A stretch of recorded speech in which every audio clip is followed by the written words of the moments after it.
On the record, you're going to get a pop-up that says we're recording now. Hope that's okay with you. We'll also share out our slides before after this meeting, and then other resources that we share and mention as well. We'll send an email to everyone who's attended with that information.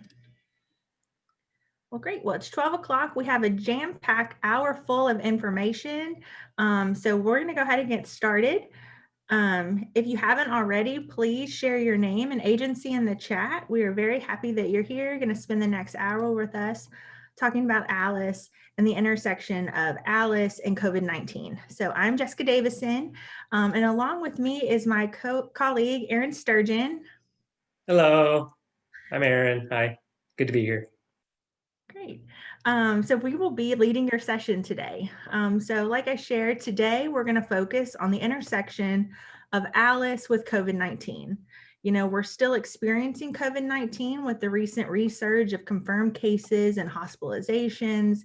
And we know that everyone and everywhere is being impacted by COVID-19. So we're just really mindful of that today as we present. Also mindful that ALICE as data is powerful. You know, this is our opportunity to increase our knowledge and our knowledge around ALICE. And it's a sensitive topic and it might be concerning, especially when we're coupling it with COVID-19. So just be mindful and take care as we talk about this data and what we're seeing.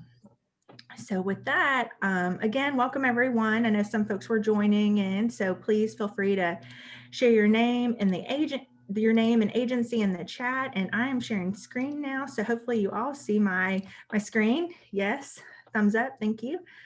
So we'll get started. So this is our second ALICE data dish in the series. And so just a quick crash course for those that maybe are new to ALICE.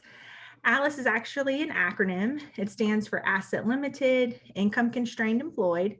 It's a quantitative data analysis of what it takes to make ends meet. It uses real world, bare bones household budgets specific to the area. And the ALICE report really provides a better measure and language to understand and describe the sector of population that struggles to afford their basic household necessities. You know, the data presents a more accurate picture of really the economic reality in the state, the county, the city, especially regarding the number of households that are economically challenged. So, you know, so the ALICE data, it's been around for about 10 years. It's across 20 different states, and we just got our updated report here on Labor Day.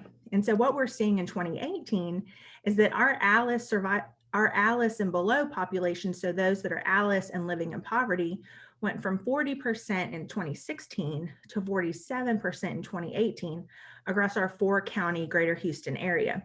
But with ALICE data, you can really drill in and look at that more closely at your county. And so for here, for example, we see that, you know, starting at the bottom, Fort Bend and Montgomery County are now at 30%.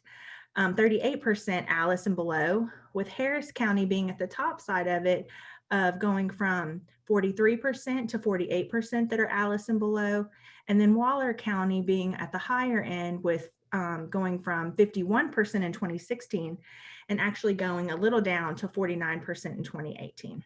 So that just kind of gives a little context about like what we're seeing from 2018 for those that are ALICE or living in poverty.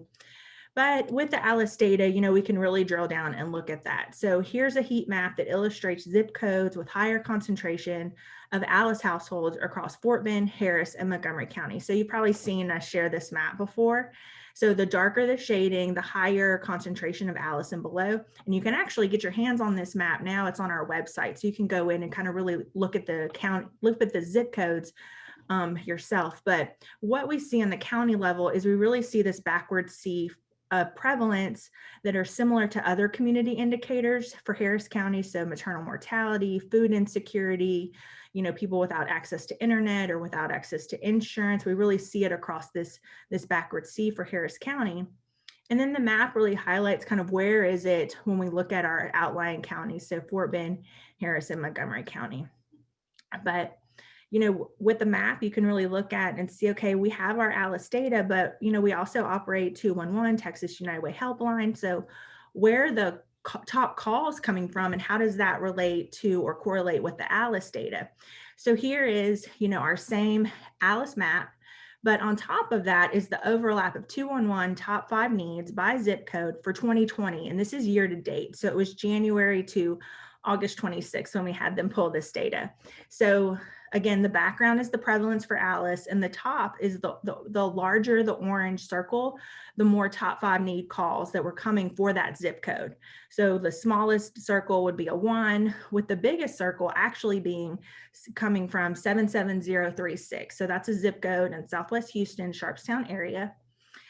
And this has the highest count of top 5 needs. So they top out at 6,141 top 5 calls.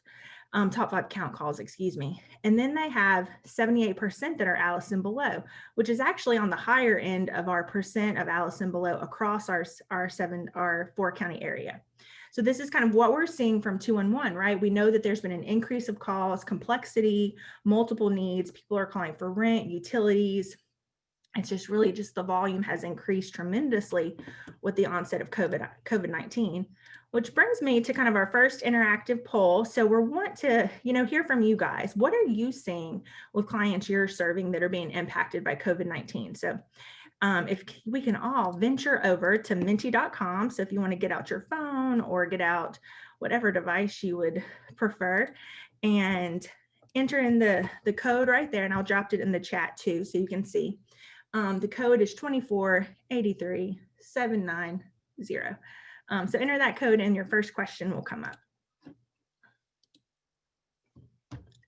So what are you seeing? So the question is, how are your clients being impacted by COVID-19? So job loss, thank you. Not enough money for rent, basic needs, definitely. Job loss. Yeah, job loss is big, and job loss is definitely something we're going to be talking about and touching on throughout this presentation, especially in Aaron's presentation. So more on that job loss for sure. Isolation, that's really coming up, especially for populations that really depend on, interaction and being together. So when you are isolated, that big impact. Schools closing, school's been harder, yes, on families across the board.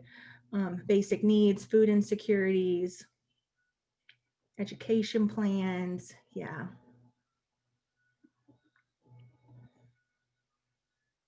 Job loss, need for basic income. Yeah, oop, the code again. So the code is 2483790.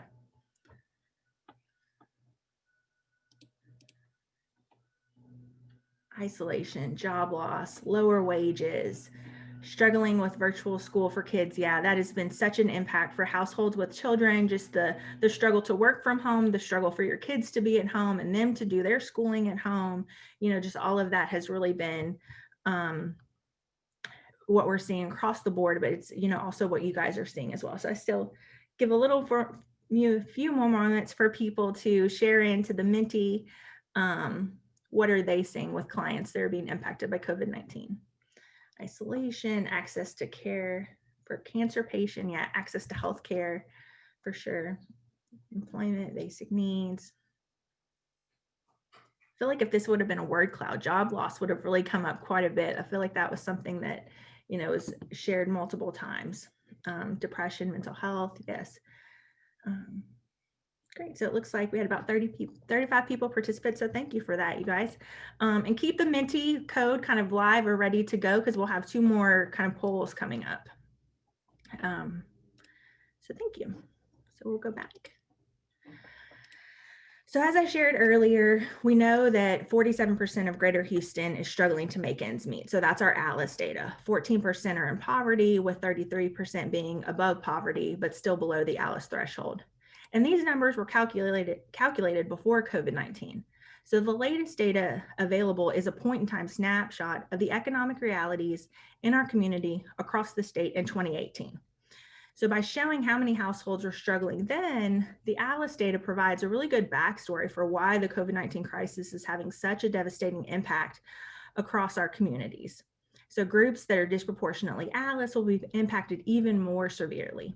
So many ALICE families have been skimping on essentials for years, from healthy food to routine health care, along with the added stress of living paycheck to paycheck. these factors increase risk for chronic health conditions, making Alice even more vulnerable during economic health crisis. And really that was kind of what was coming up for the different Menti poll of like, how are your clients being impacted, right? So they're being impacted by their health, their mental health, their daily routines, isolation. So you guys are seeing this too as well. And reports are showing that groups that have underlying health conditions, they're facing persistent discrimination of healthcare services, or if they live in areas with fewer support services, so healthcare deserts or rural areas, that's going to make up a higher proportion of, those that are being negatively impacted by COVID-19. But we're experiencing a dual impact with the health of individuals being impacted, coupled with rising unemployment and closed businesses. That's really reduced the income for individuals and families. And we saw this at the onset of the pandemic.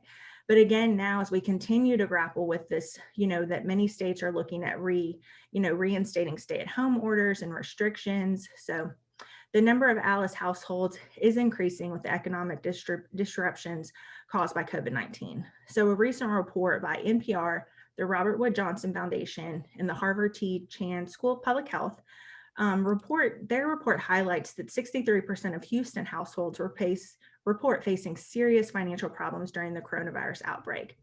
But we're still experiencing COVID-19. It's likely that these numbers will change with time.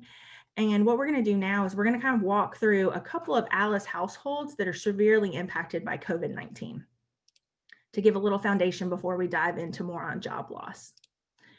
So we know that many groups represent a disproportionate high percentage of families below the Alice threshold. So in our 4-county service area, we know that 60% of households in greater Houston area are unable to afford basic household essentials. But we also know that racial and ethnic disparities and financial hardships are growing, they're not shrinking. So the data shows that while hardship is pervasive, the history of slavery and its ongoing legacy of systemic and institutional racism really stigmatizes Black households. And the Alice research unequivocally documents the persistent and widening disparities in income and wealth between Black households and households of other races and ethnicities. So at a national level, we're really seeing that Black adults are twice as likely to die from COVID-19 as many other racial and ethnic groups. And so we see that, for the US, Black households represent about 12% of households population, but yet they're making up 18% of being below the Alice threshold and then 24% of COVID-19 cases. But on the other side, we see white households representing 67% of the household population and about 58% being below the Alice threshold and 51% of COVID-19 cases. Some of these are things that we've heard and seen and experienced as we're now 9 months into COVID-19's impact. So the data is still, updating and consistently changing. And so according to data from the CDC as of November 7th, hospitalization rates for Hispanic or Latino people are 4.2 times higher than that of white people. And then American Indian or Alaskan Native people have been hospitalized at 4.1 times the rate of white people, with Black people experiencing hospitalization at 3.9 times. We're going to talk more about racial disparities for Alice in our next data and dish session, and I hope you'll join us for that because we're really going to focus more on these disparities in the intersection for different household populations. Continuing on, families with children, and I know that was something else that came up, just the impact that we're seeing with our clients. But so if you have families with children, we're definitely seeing a disruption to the normal life for kiddos and caregivers, and we all are probably very intimately aware of that. So the ability for parents to work from home is limited when they need care for their child or to assist with their remote learning. And then that's where the digital divide's really coming up as well, even more so. So Alice households are less likely to have high-speed internet access, digital tools. It's one thing to have internet access, but it's the other to really understand how to use different internet tools to get on there and log on. So with less access to the internet and computers, children have difficulty participating in online learning, and parents have more difficulty working remotely, if that's even an option. And then college students are facing similar challenges. So many work and have lost their jobs, and then they're seeing impact on their education goals. So we have more data around that. So again, NPR, Robert Wood Johnson, and Harvard, they did another study that was really looking at the impact of COVID-19 in households with children. And we'll link this study to you guys because they did quite a bit of research on the impact of COVID-19. But the majority of households with children, so about 61%, are facing serious financial problems during the coronavirus outbreak. And this also includes most Latino households. So we see 86% have this same serious financial problems. Black households are at 66%, and then white households coming in at 51%. So you can really see that, again, certain populations are just disproportionately impacted. And also, to add on to that, households with young children, so if they have a child between the age of 0 to 8 years old, they're facing similar challenges. So more than 6 in 10 households with a young child report facing serious financial problems. They're also reporting that any adult household members have lost their job, lost their business, been furloughed, or had wages or hours reduced since the outbreak.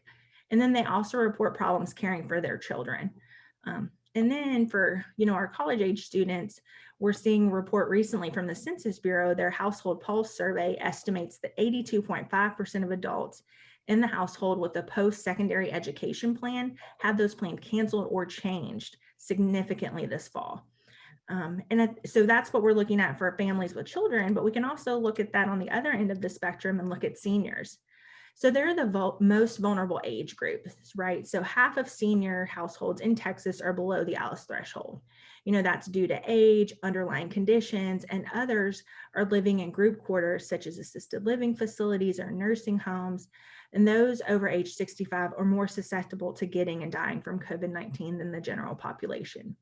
So this increased vulnerability, as well as the closing and increased social distancing and isolation, has really heightened anxiety and the isolation factor among senior population. There's been a rapid decline in the stock market, and it's drastically reduced income and resources for many seniors. In addition, some supply chains have really disrupted and impacted healthcare and being able to access generic prescription medications and other necessities.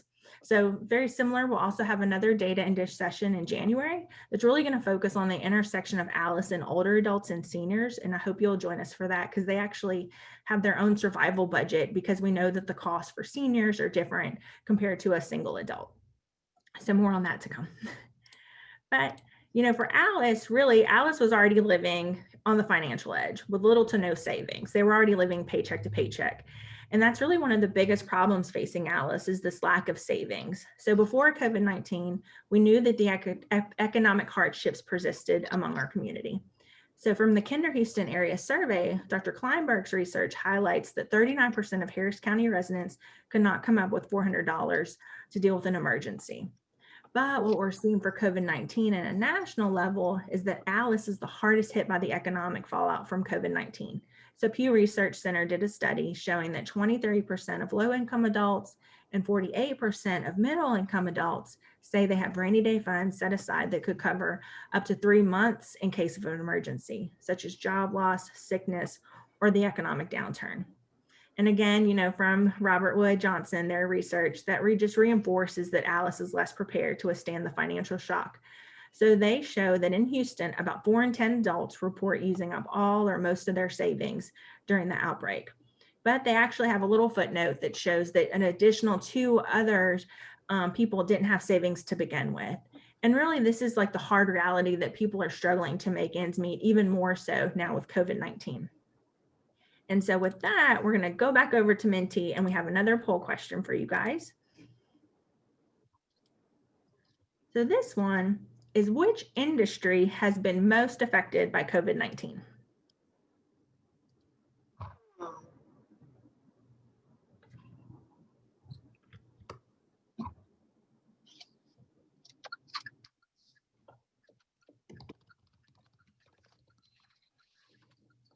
All right. Now, also, I'm going to be passing the baton over to Erin to do the second part of this as well. But I know we've got a lot to cover in this hour that we're together, so I'll circle back to the chat to see if there are any questions, but please feel free to type in questions. And I greatly appreciate the resources that are being shared in the chat too, because we'll have a moment to talk about data and action with COVID-19. Erin. All right, thank you, Jessica. I'm gonna go ahead and request control of your screen here. Okay. All right, so yeah, I'm just kind of letting the responses trickle in. I'm seeing a lot of the same restaurant, hospitality, service industry, oil and gas, food, entertainment.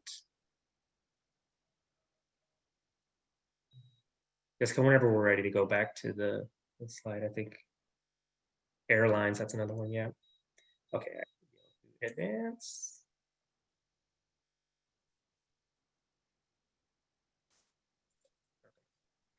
Okay, so hi again. My name's Aaron. I'm on the Thrive team here at United Way of Greater Houston. Part of what I do is working with our workforce development work group. And I think I saw a few of our agencies are here today, so very, very excited for that.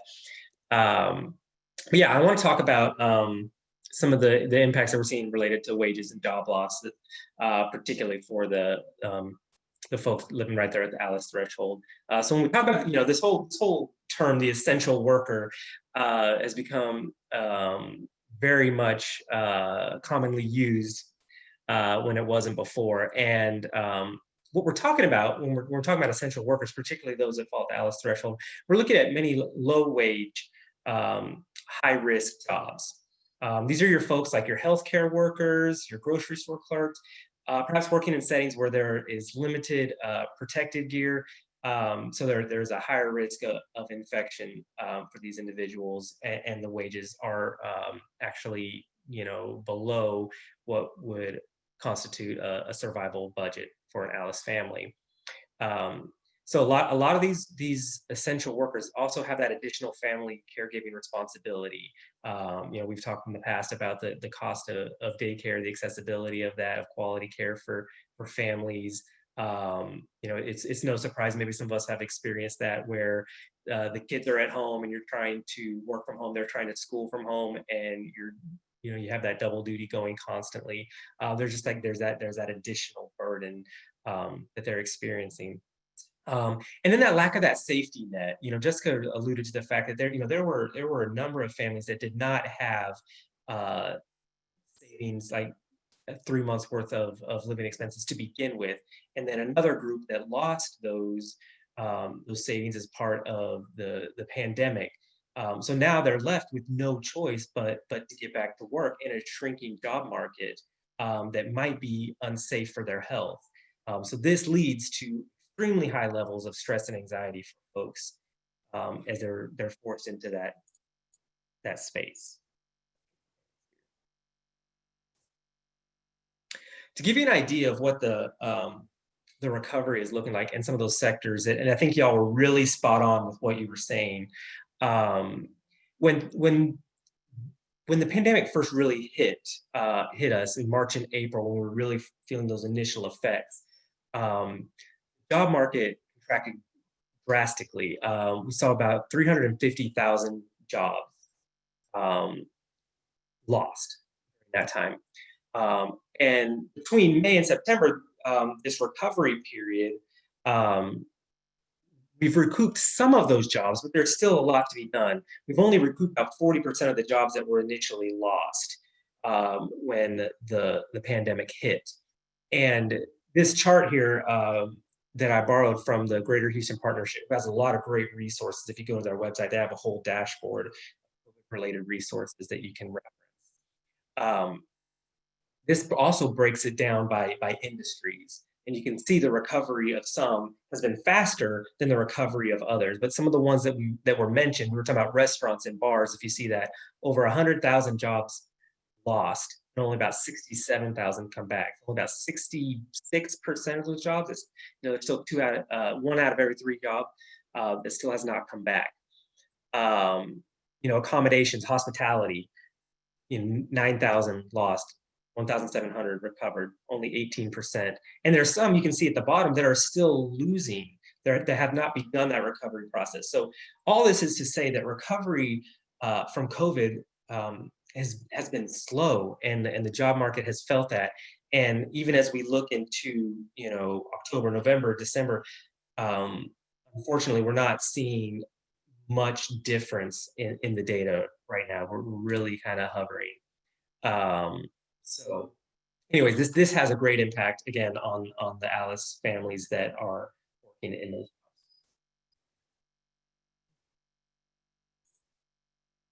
little arrows. They're so small. So when we talk about non-essential workers, um, even non-essential workers are facing this job insecurity. So half of the non-essential worker jobs are still hourly, which makes them still very vulnerable. Because even if they're not showing up in those unemployment numbers and those job loss numbers, there's still the potential that hours have been cut.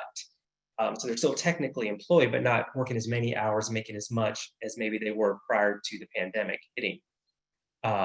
And again, a lot of these households are the same ones that have either used up their savings or didn't have the savings to begin with. And there's that issue of the digital divide. A lot of folks don't have the ability to work from home, whether it's because of access to technology, to reliable internet, or having the skills to do so effectively. And what's interesting, when we talk about middle skill jobs, and these are the ones that are paying that $20 or more an hour, a huge percent, something like more than 80% of them require some basic digital skills. The digital divide has created a bit of a conundrum because as services and education shift online, you need digital skills to access training for digital skills. So it's something that we as a workforce work group and so many other great agencies in the area are trying to tackle this issue of how making training and access readily available to folks who don't currently have that. But the digital divide has increased through the pandemic. And we see unemployment reaching new levels. I'll show you some graphics here in a minute. And it shouldn't be surprising to anybody who's been watching the news. I mean, this has been very prominently talked about. But what's interesting to think about, even with these unemployment numbers, there's still a group that don't fall into these numbers. Our gig economy, our side hustles, our self-employed folks, they're not falling into those unemployment numbers. So it's actually probably even a little higher than what we're about to look at. So keep that in mind as we look at those charts. And then another thing to consider is infrastructure. One of the industries that's really been slow in terms of recovery has been construction. But that can make road maintenance, bridges, updating plumbing, electrical, all the different things. So a lot of infrastructure projects have been put on hold because of the slowing of the economy. And when things are ready to open back up, there will be ramping back up. There will be some catch-up projects to work on. So even recovery in that sense will take some time. Okay, here's the charts I promised. So on the left, you can see this is information, again, I pulled from the partnership, which actually compiled this from Texas Workforce Commission data. And you can just look at nationally. This is total UI claimants, unemployment insurance claimants. And there's different ways to look at it. You can look at it in terms of new claims each week or total claimants. So I chose total claimants for this one to illustrate a point. So you see that huge spike between March and April where claims just skyrocketed up into over 30 million. And it's really been hovering pretty steadily in that area. We see like some spikes and then it goes down a little and some spikes, but we really haven't got back down below that, even that 20 million mark. I mean, that's a lot of folks that are continue to be unemployed. But there is a slight trend there, and hopefully, prayerfully, we'll start, seeing that continue and go down. But then when you come over here to the other chart, I look at just October, and I look at just our 4-county area. So looking at Harris County, and Waller, and Montgomery, and Fort Bend, and look at what did the last month look like in terms of how many folks were unemployed, were total claimants. And you can see that again, it's kind of the same thing where it kind of trends down a little, but it's really been hovering right around that 40,000 people mark. So again, recovery in the job market is slow, and that's showing up in the claims numbers as well. It's been a slow recovery, and families are feeling this.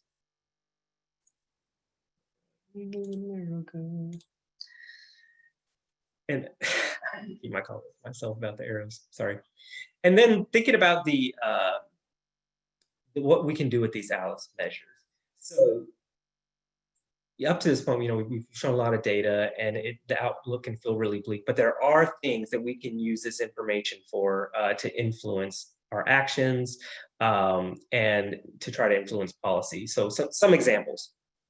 We have the ALICE survival budget, and we know we could use that as eligibility criteria for different forms of assistance. And we know the areas of assistance that are going to be most critical because if we go back to that survival budget, there we can see items like housing, food, technology, healthcare that really are the highlighted areas of need for ALICE households.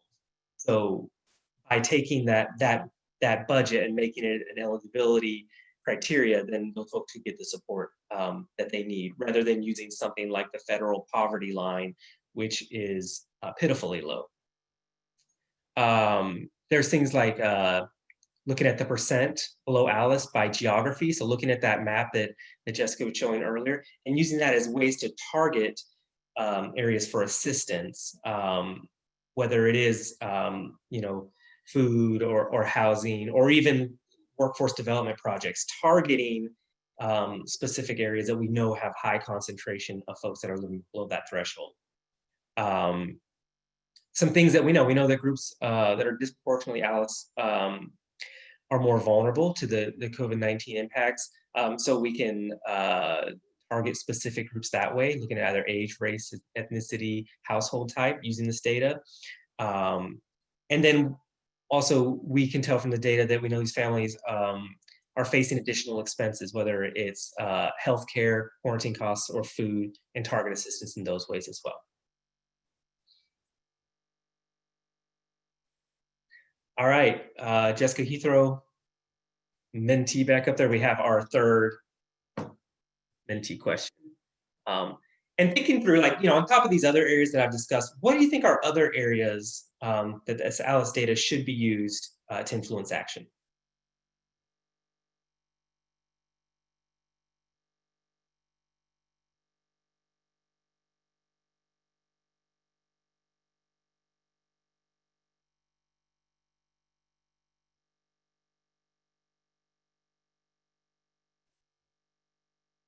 Job development, elected officials, yep. Community investment, yep.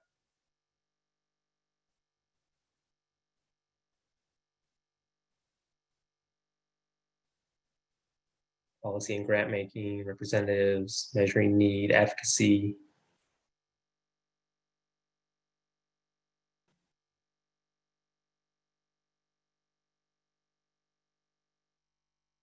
Mental health needs, absolutely.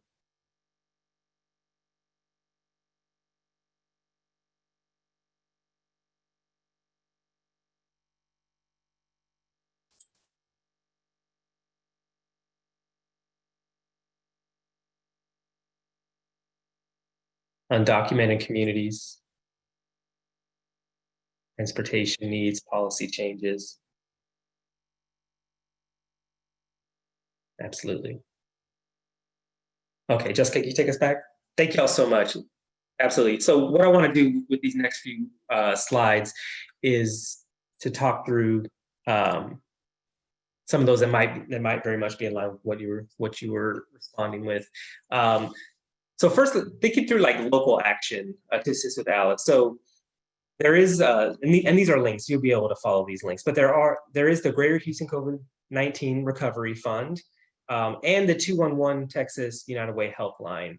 And the 211 site is really slick. It has a lot of great information and resources available that you can map, search by zip code and type of service. And these are just some of the many resources on there, but Urban Harvest for Double Up Food Bucks, Avenue Community Development Corporation for COVID-19 relief, whether it's rental or mortgage assistance, and then even the Institute for Spirituality and Health, so mind, body, skills, virtual groups. We talk a lot about the mental health aspect of the pandemic, which just, again, the stress level and anxiety is so high. This has a toll on our physical needs, but on our mental needs as well.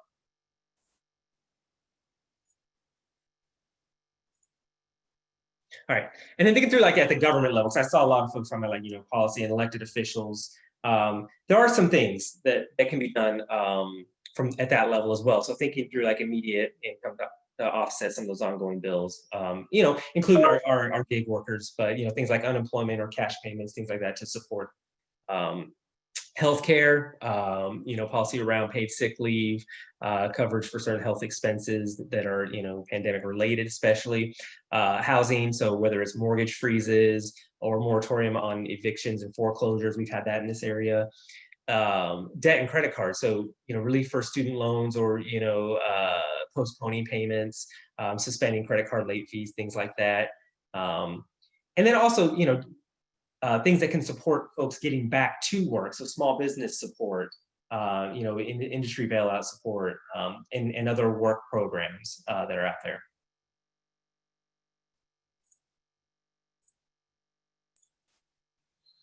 And then there's also business things that business can do independent of government policy. And things like job share, flexible hours, shift rotations, different safety measures and cleaning protocols. Each business is kind of like has had to develop their own safety protocols for whether they're bringing customers back or workers back to do it in a safe manner. Whether it's safety shields, disinfecting surfaces, how regularly that happens. But things that can, like safety protocols can be put in place to help alleviate even some of that stress of coming back to work, knowing, okay, at least this area is regularly sanitized and safe for me. Work from home support and technology, if employers have the ability to, provide technology for folks to be able to work from home, and support that, or even, alternating shifts between work at home and office to maintain a smaller group socially distanced at the office. There's opportunity for that. There's the opportunity to increase hourly rates for your essential workers. We said before that those are folks that are getting paid, well below the ALICE threshold. There's opportunity to increase those wages for those essential workers, especially given the added risk they have of working. Providing free backup care for dependents. We know childcare can be a huge barrier to being able to work, and then continue paying through closed and suspended services as well. In regard to healthcare, again, paid and unpaid sick leave, paid leave for workers that are in risk groups. So using the data to understand like who the risk groups and can we provide additional unpaid leave for them or paid leave for them, excuse me. And then maintaining health insurance as well throughout. Internet companies, access to internet and technology. We talk about the digital divide again, that's huge.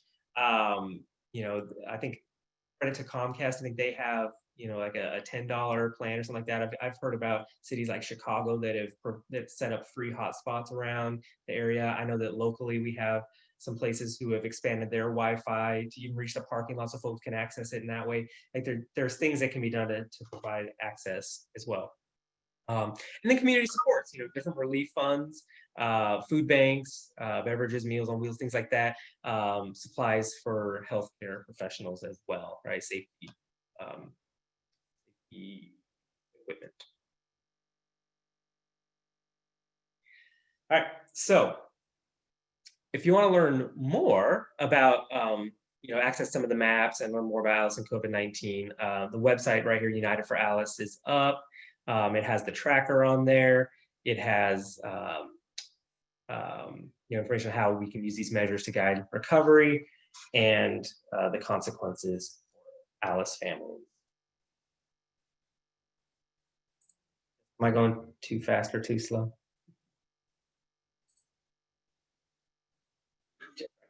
Okay, so as we kind of close this out, what we kind of want to do is kind of do like a rose and thorns type exercise and kind of ask, thinking through what is one thing, kind of all that we've been talking about that's lacking that if we had would make a huge difference in our community, right? So thinking through all the supports that are currently available, what's one thing that would make this such a huge difference? And let's also think through what are some things that you've heard or maybe that you're aware of that we didn't discuss that also are working well, and that we should continue to encourage doing with it.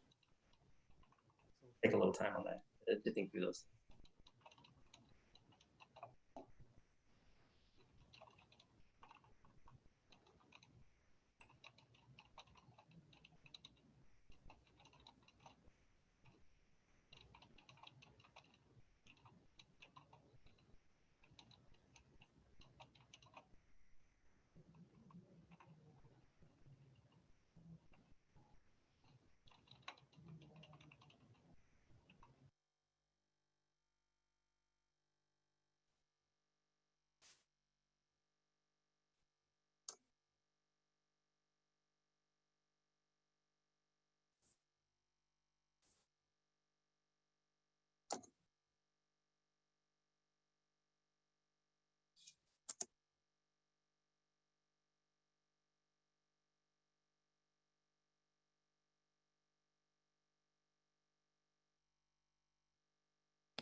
I've seen a few start to come in through the chat since I raised that.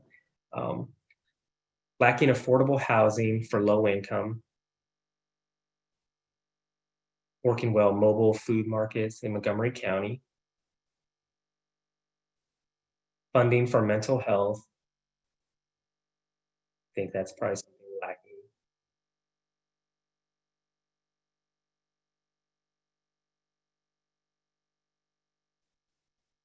Livable wages for everyone, absolutely.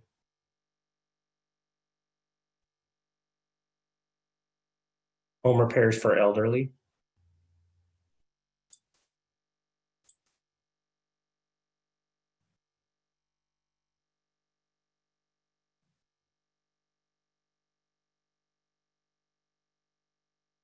Employ more people.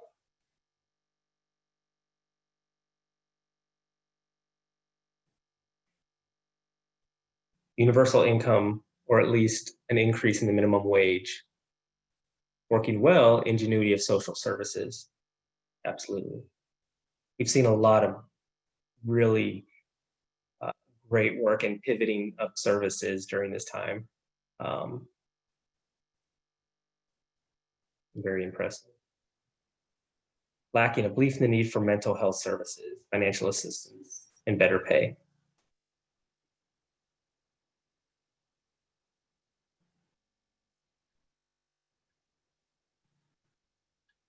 Unmet needs. Funds to cover PPE needs, technology needs, and basic needs. Once the individual has already exhausted the resources in the community. Need for increased mental health availability.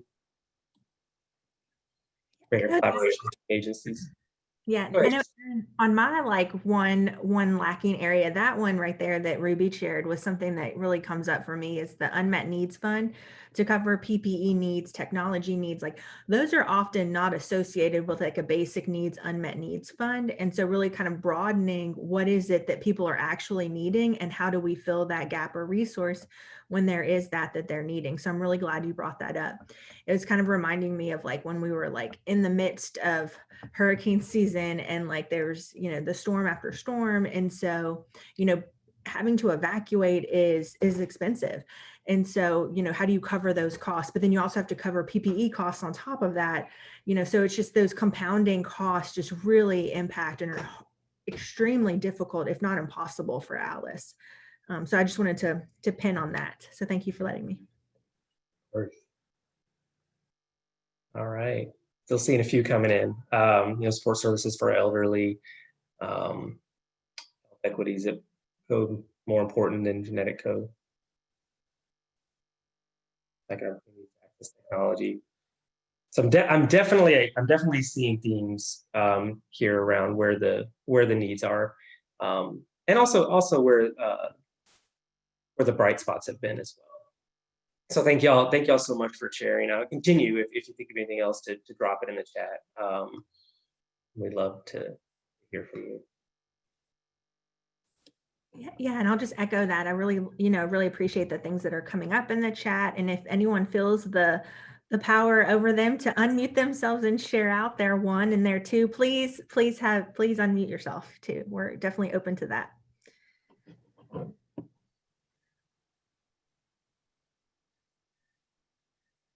I know one that I've seen come up a lot is around mental health, and I'd love to hear some perspective on that. If anybody who put that in the chat would like to unmute themselves.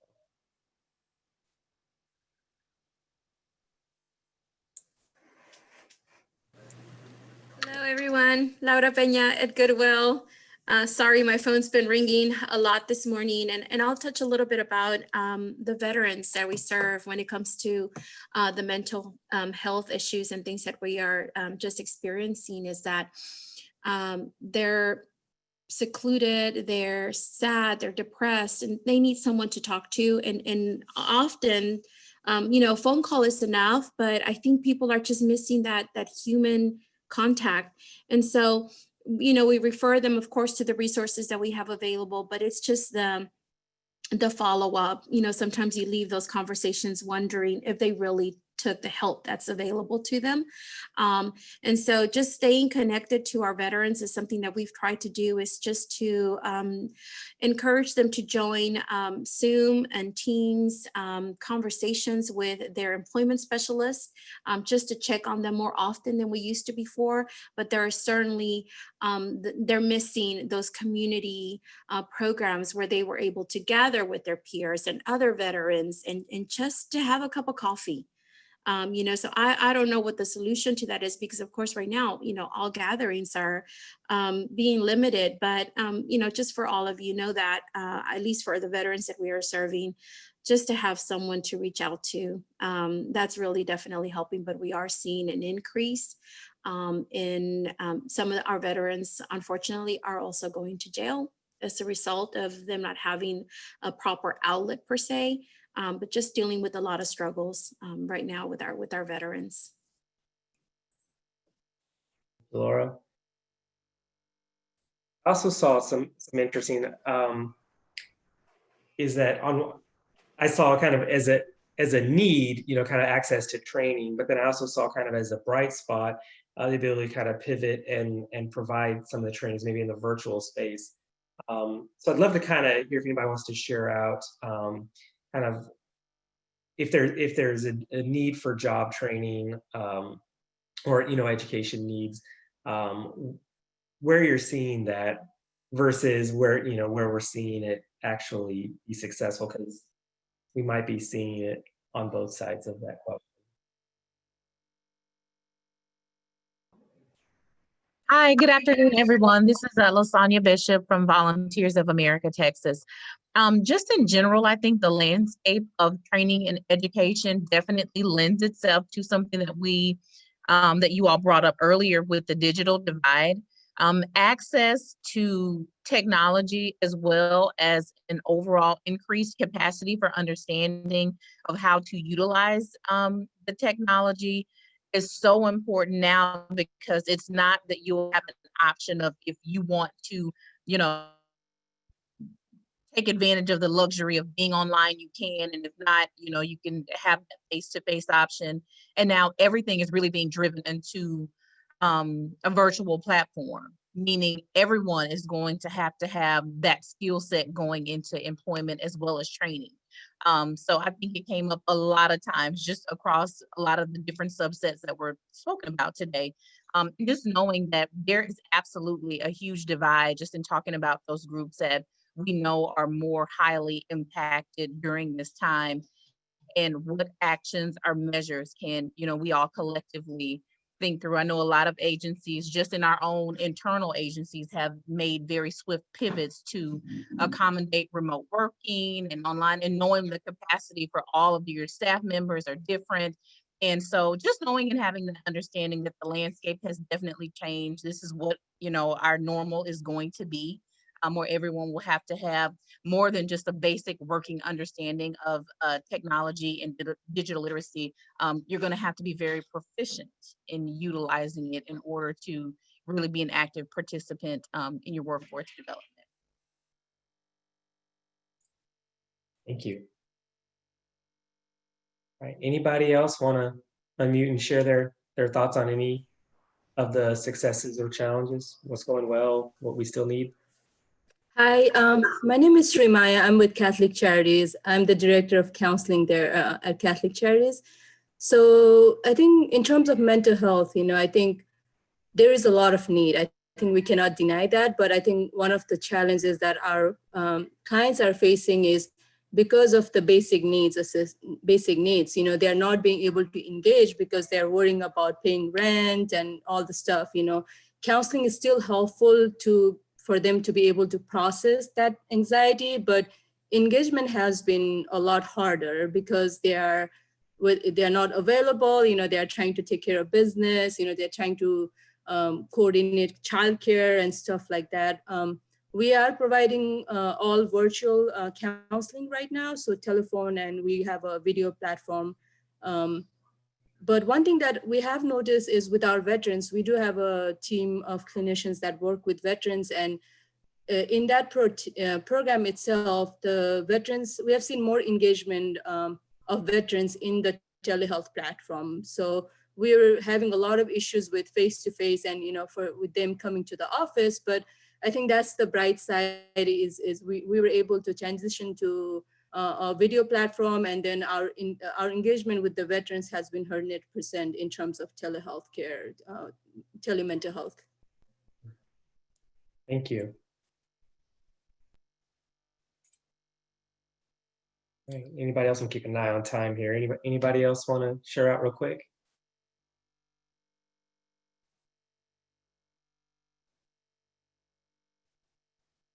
All right. Well, thank you all very much for your participation. Jessica, I'll pass it back to you.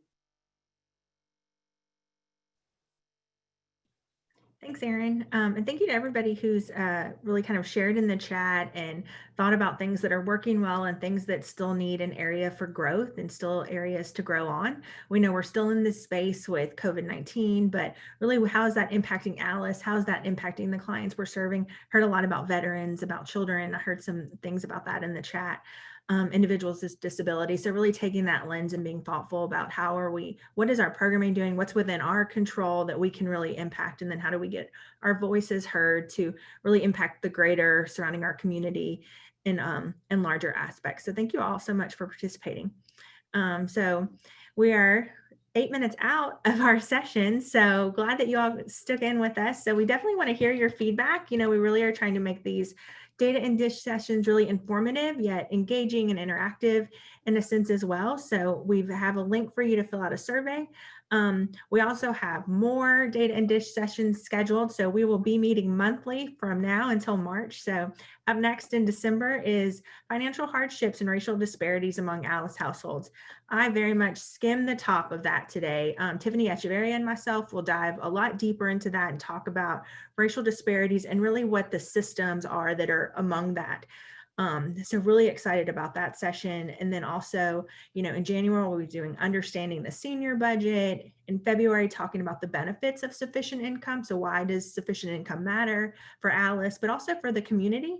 And then Alice data for action. So you got a little flavor of the Alice data in action. Like it's data about people, and how do we take it from a report, from an Excel document into the real world, into reality, so we can really inform and make impact and show change for families that we serve. So as I just talk us off, as I feel like the credits are running right now, please do the survey. We value your feedback. Your feedback is a gift. I want to thank Aaron for all of his knowledge that he imparted on you guys on employment and workforce, all that world. I really appreciate that. We'll share out all the links that we've shared today, along with the PowerPoint and the recording to everybody. I really thank you guys so much for joining us the week before we're all out for Thanksgiving. So thank you, and I hope everybody has a safe and happy and healthy holiday season. Thank you. Welcome. Thank you.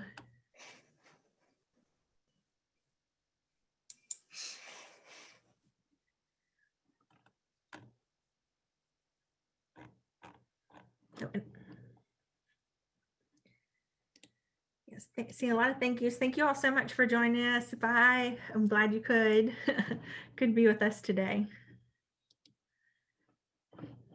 I'll stop sharing screen. Okay, there we go. Thank you.